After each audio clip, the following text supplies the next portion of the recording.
Hello students, तो मैं लेकर आई हूँ बीएससी फिजिक्स सेमेस्टर 5 का एक नया चैप्टर लाइट। ठीक है, इसमें लाइट के बारे में हम पढ़ेंगे। लाइट में क्या होता है, डुअल नेचर होता है, एक वेव नेचर और एक पार्टिकल नेचर। वेव नेचर में कौन कौन सा चीज़ पाया जाता है? Reflection, refraction, interference, diffraction, polarisation और डिस्पर्शन। और पार्टिकल नेचर में पाया जाता है black body radiation, photo electric effect, Compton's effect, absorption of light, Zeeman effect.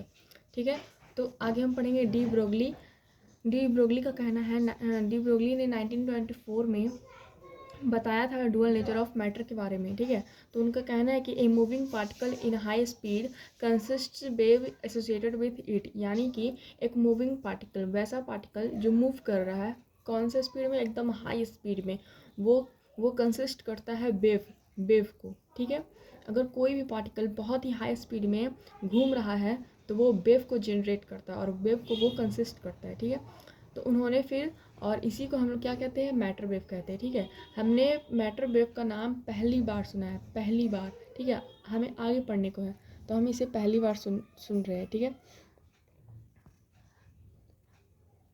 तो मैटर वेव, ठीक है, तो 12th क्लास में नहीं पढ़ने का है, 12th क्लास में सिर्फ वेव तक पढ़ने का है। यहाँ पर हम पढ़ेंगे मैटर वेव के बारे में। ठीक है, फिर आगे 1926 में डिवीज़न एंड जर्मन ने इसके बारे में प्रैक्टिकली बताया है। ठीक है, जो डी मैटर वेव के बारे में। ठीक है, जो डी ब्रोगली ने 1924 को बताया था वो थियोरेटिकल उन्होंने बताया था। ठीक है, और 1926 में डिवीज़न एंड जर्मन ने इसे प्रैक्टिकली प्रूफ किया है। और 1927 में थॉमसन भी इस पर रिसर्च किए थे।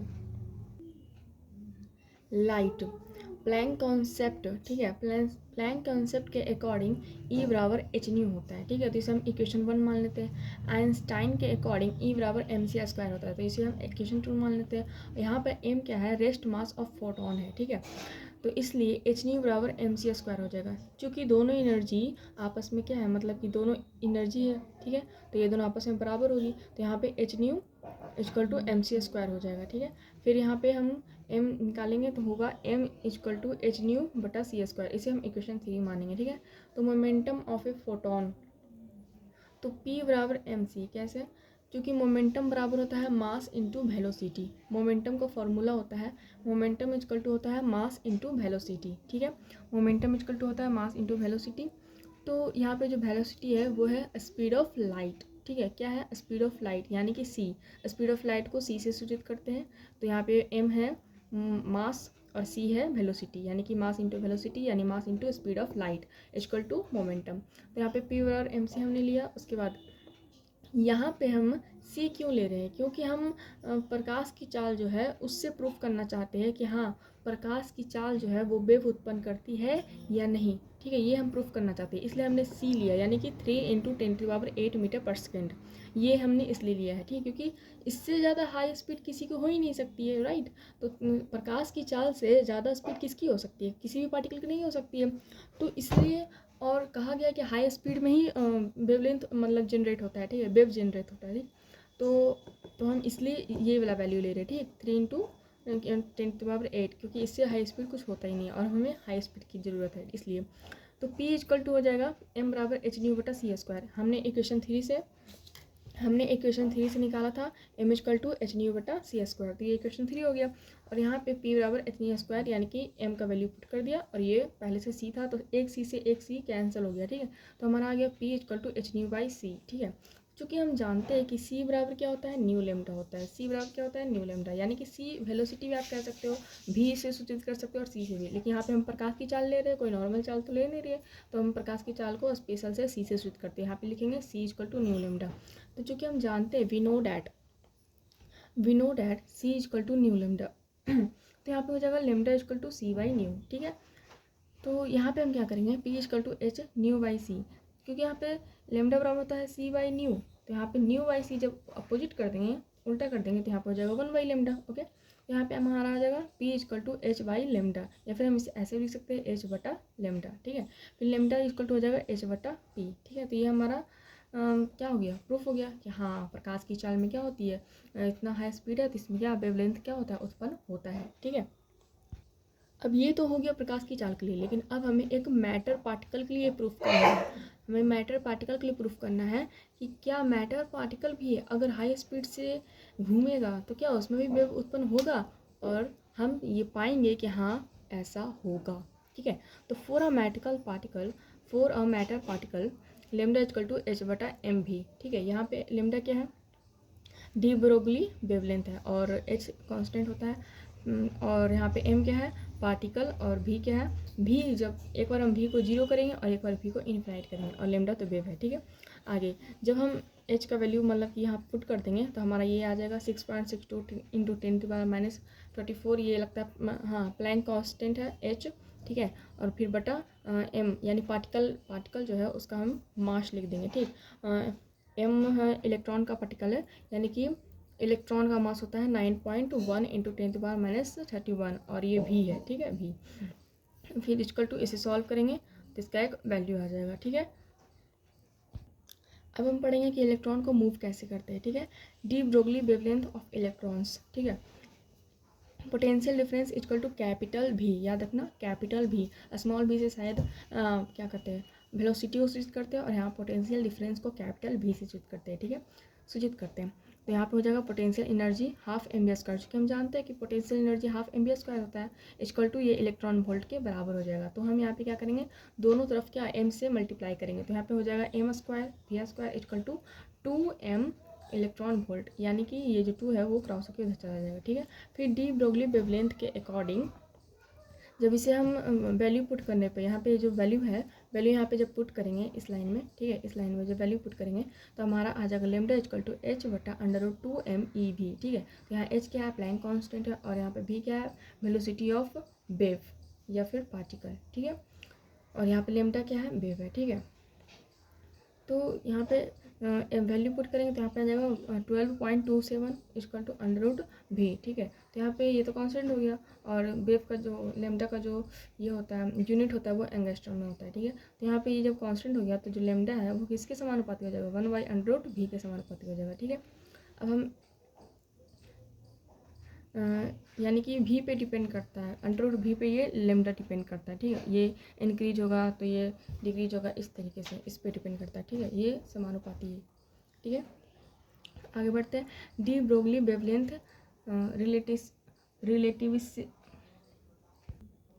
D Broglie wavelength relativistic effect. ठीक है, तो यहाँ पे हो जाएगा m इक्वल टू m0 बटा √1 - v² बटा c²। ठीक है, देखिए ये है नॉर्मल वेलोसिटी भी, ठीक है, और ये है प्रकाश की चाल c। ठीक है, तो जाहिर सी बात है कि जो सेम और सी होता है उसी को तो हम आपस में भाग या गुना भाग कर सकते हैं। ठीक है, तो यहाँ पे हो जाएगा वेलोसिटी बटा वेलोसिटी, यानी कि ये नॉर्मल वेलोसिटी और ये प्रकाश की चाल यानी कि प्रकाश की वेलोसिटी। ठीक है, आगे बढ़ते हैं, m इक्वल टू m0 क्या है, यहाँ रेस्ट मास है, और m क्या है, इफेक्टिव मास है। ठीक है, और यहाँ पे इफ यानी कि v जो है अगर इंक्रीज करेगा तो m क्या होगा, वो भी इंक्रीज करेगा। ठीक है,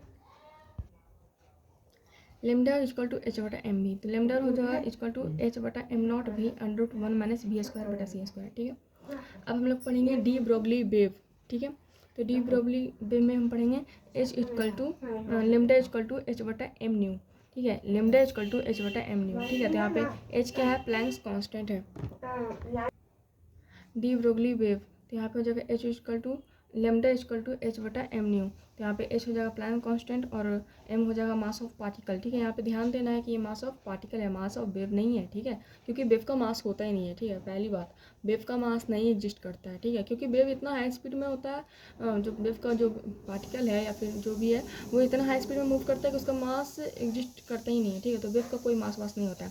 तो यहाँ पे एम जो है वो मास ऑफ पार्टिकल है। ठीक है, और भी है वेलोसिटी ऑफ वेव या पार्टिकल। ठीक है, यहाँ पे लेमडा वेव है तो पता ही है।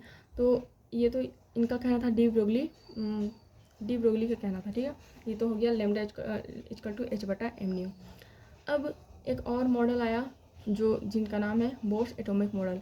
बोर्स का कहना था कि जो उनका कहना था कि एक पार्टिकल है जो ना मतलब कि चारों तरफ ना चक्कर लगा रहा है, वो भी किसी सर्टेन।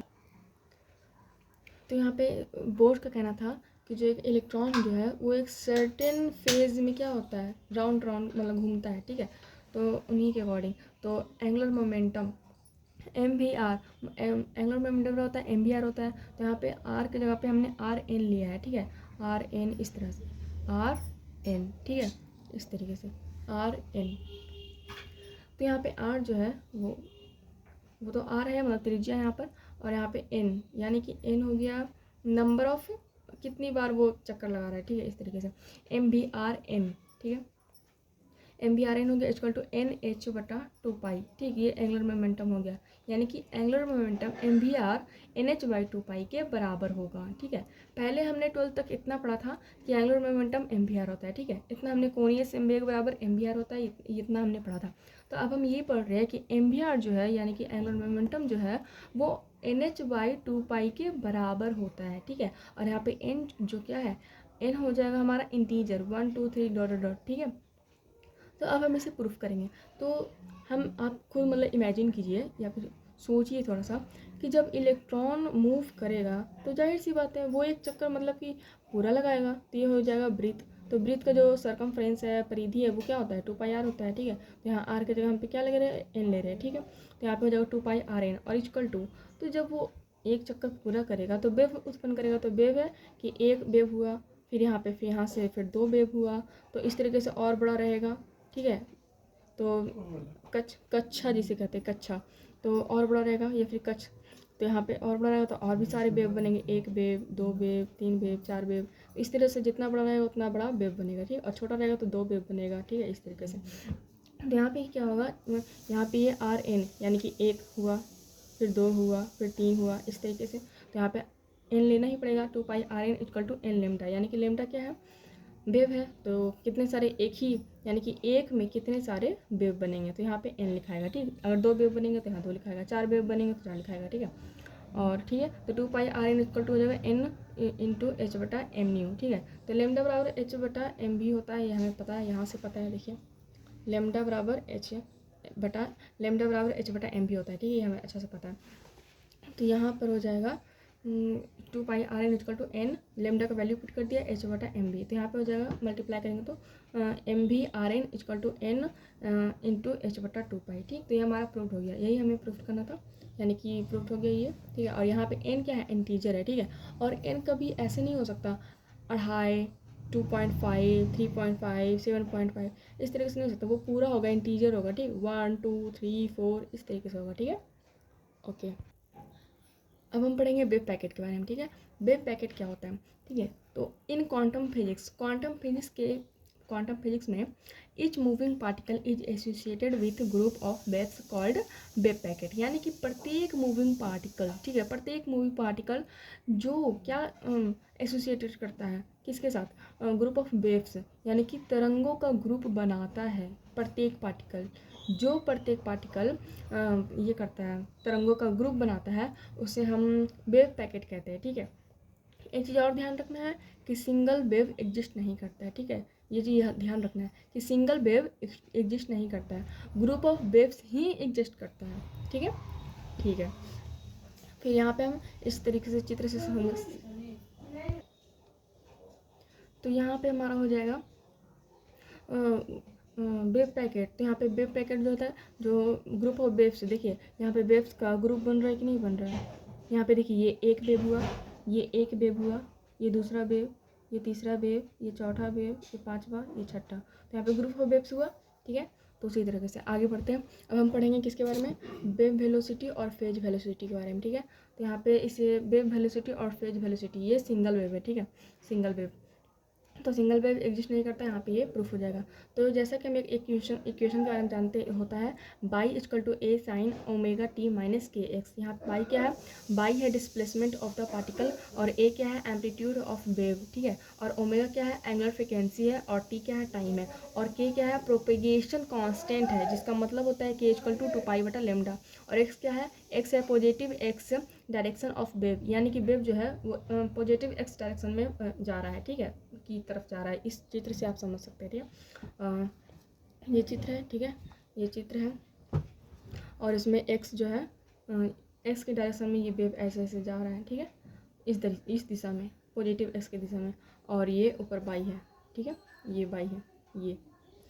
अब हम जानेंगे कि वीपी यानी कि हम क्या पढ़ रहे हैं, फेज वेलोसिटी पढ़ रहे हैं। तो फेज वेलोसिटी का स्टैंडर्ड फॉर्म है, स्टैंडर्ड सिंबल है वीपी, ये ठीक। तो वीपी इक्वल टू होता है ओमेगा बटा के। अब ये कैसे होता है अब हम जानते हैं। देखिए वी नो डैट, ठीक है, हम जानते हैं कि VP equal to nu lambda. कैसे बताते हैं, क्योंकि सी बराबर न्यू लैम्डा होता है, हमने पीछे पढ़ा था कि सी बराबर न्यू लैम्डा होता है, ठीक है। सी को हम भी बोल सकते हैं, क्योंकि यहाँ पे हमने प्रकाश की चाल ली थी, तो सी बराबर न्यू लैम्डा, यानी कि सी स्पीड ऑफ लाइट है और यहाँ पे भी जो है इक्वल टू न्यू लैम्डा, दोनों ठीक है। भी नॉर्मल वेलोसिटी था और सी स्पेशल, एकदम स्पेशल प्रकाश का चाल के लिए ही सूचित किया जाता है सी से, ठीक है। आगे बढ़ते हैं, we know that V P equal to nu lambda. क्योंकि यहाँ पे हम भी कोई खास वेलोसिटी है यानी कि फेज वेलोसिटी, तो हम यहाँ पे वी पी का सिंबल यूज करेंगे, ठीक है। V P equal to nu lambda, ठीक है। तो हम क्या करेंगे, 2 पाई से गुना एंड भाग करेंगे, यानी कि दोनों तरफ 2 पाई से गुना एंड भाग करेंगे, ठीक है। दोनों तरफ मतलब यहाँ पे 2 पाई से गुना करेंगे और यहाँ पे 2 पाई से भाग करेंगे, ठीक है। ये दोनों के बीच में गुना है, ठीक है। और यहाँ पे 2 पाई से हम गुना करेंगे और यहाँ पे 2 पाई से भाग करेंगे, ठीक है। तो यहाँ 2 पाई से 2 पाई कैंसिल हो जाएगा, तो भी न्यू लैम्डा हमारा वापस आ जाएगा, ठीक है। तो कोई फर्क पड़ता नहीं है, इसीलिए हम 2 पाई से गुना और भाग करेंगे। तो यहाँ पे क्या होगा, 2 पाई न्यू को हम ओमेगा लिख सकते हैं। कैसे लिख सकते हैं, यहाँ पे हमने देखा है कि यहाँ पे ओमेगा जो है वो क्या है, एंगुलर फ्रिक्वेंसी है, और एंगुलर फ्रिक्वेंसी को जब ओमेगा से करते हैं और omega equal to 2 pi nu होता है, ठीक है। तो यहाँ पे हम 2 पाई न्यू मेरा आया है, तो 2 पाई न्यू को हम ओमेगा लिख सकते हैं, और पाई बटा 2 पाई, तो पाई बटा 2 पाई को हम 1/k लिख सकते हैं। कैसे, क्योंकि यहाँ प्रोपेगेशन कांस्टेंट k होता है 2 पाई बटा लेमडा, तो जब 2 पाई बटा लेमडा k होता है तो लेमडा बटा 2 पाई क्या होगा, 1/k होगा, ठीक है। तो यहाँ पे हो जाएगा V P equal to omega बटा k, ठीक है। तो ये हमारा आ गया, देख रहे हैं ना, ये हमने क्या कर दिया, प्रूफ कर दिया, ठीक है। तो आपको अच्छे से समझ में आ गया होगा। अब ये जानते हैं कि वेव वेलोसिटी क्या होता है, ठीक है। वेव वेलोसिटी वो होता है जिससे उस वेव का वेव फ्रंट किस स्पीड से बढ़ रहा है ये पता चलता है, ठीक है। वेव वेलोसिटी वो होता है जिससे हमें ये पता चलता है कि उस वेव का वेव फ्रंट किस स्पीड से बढ़ रहा है। वेव फ्रंट क्या होता है, वेव फ्रंट देखिए चित्र से समझिएगा, ठीक है। वेव फ्रंट क्या होता है, ये जैसे कि ये है, ठीक है। अब ये वेव है, ठीक है। तो यहाँ पे क्या हुआ कि ये जो है ये हमारा वेव फ्रंट होता है, ठीक है। ये हमारा वेव फ्रंट होता है, तो ये किस स्पीड से बढ़ रहा है, ठीक है। ये किस स्पीड से बढ़ रहा है यही बताता है वेव वेलोसिटी, ठीक है। तो constant phase wave front x direction में गति कर रहा है, ठीक है। तो एक्स डायरेक्शन में यहाँ पे गति कर रहा है, पीछे चित्र में दिखाया था ये वाई था और ये ऐसे एक्स डायरेक्शन में ये गति कर रहा था इस दिशा में, ठीक। तो पीछे हमने देखा था कि एक ये था ओमेगा टी इक्वेशन जो था साइन वाला, उसमें हमने देखा था कि omega T minus K x है जो प्रोपेगेशन कांस्टेंट था, तो वही ये फेज़ है, ठीक है, यही फेज़ है, ठीक है। और ये क्या है, कांस्टेंट है, ठीक है। तो कांस्टेंट है, तो यहाँ पे हम इसका क्या करेंगे, डिफ्रेंशिएशन करेंगे, तो हमारा ओमेगा टी का डिफ्रेंशिएशन हो जाएगा टाइम के रिस्पेक्ट में ओमेगा, ठीक है। यह फार्मूला आप ऐसे याद रख सकते हो, तो ये नहीं समझाया तो आप ये फार्मूला याद रख सकते हैं कि के एक्स का डिफ्रेंशिएशन होता है के, ठीक है। 5x का डिफ्रेंशिएशन होता है 5, ठीक है। 6x का डिफ्रेंशिएशन होता है 6, ठीक है। और ये क्या है कि ये कांस्टेंट, मतलब कि यहाँ पे के जो नंबर है, ठीक है।